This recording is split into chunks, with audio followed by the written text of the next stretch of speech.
Vendredi 28 février 2025, Alice Detolenaer s'est emparée de son compte Instagram afin d'évoquer une rencontre qui l'a profondément marquée. Désemparée face à une femme sans abri, la compagne de Camille Lacour a lancé un appel à l'aide. L'union fait la force et le mannequin en a bien conscience. En France, on compte 330 000 personnes sans domicile, comme l'a rapporté le site Vie publique.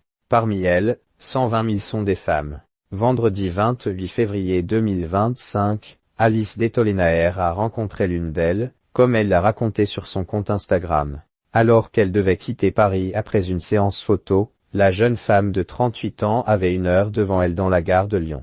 Si celle-ci souhaitait aller boire un thé, celle-ci s'est fait aborder par une femme. Elle peine à me demander quelque chose, elle ne sait pas où dormir ce soir, elle aimerait quelques pièces pour ne pas dormir dehors. Elle me dit qu'elle a honte, elle regarde autour d'elle si personne ne l'observe, s'est-elle rappelé. Si elle avoue avoir failli dire non, la compagne de Camille Lacour a finalement plongé sa main dans son sac et lui a donné 20 €.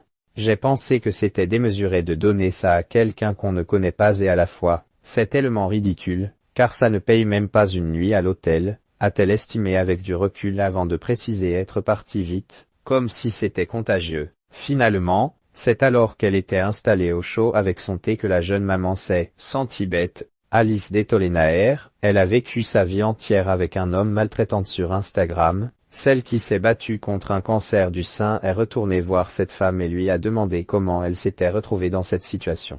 Cette petite dame accrochée à son sac à main et sa dignité me fait mal au ventre. Elle me raconte qu'elle a vécu sa vie entière avec un homme maltraitant. Qu'elle lui a trouvé beaucoup d'excuses pour ne pas le quitter. Qu'elle a attendu longtemps. Trop. Comme souvent dans ce genre de schéma dramatique, la victime est isolée socialement, professionnellement, et ainsi totalement dépendante de son agresseur, a-t-elle écrit. À 60 ans, cette femme, Stéphanie, préfère faire la manche que de vivre avec son ex-compagnon. Elle préférerait travailler que de solliciter les gens.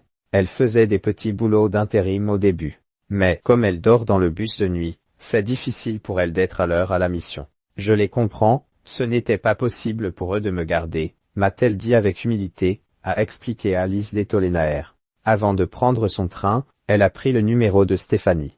Je ne vais pas vous dire que je vais changer sa vie, mais j'aimerais. Toute seule, ça va être difficile. Mais si chacun y met du sien, ça ira vite et bien, a-t-elle ajouté avant de préciser qu'elle était preneuse d'une main tendue, d'une idée.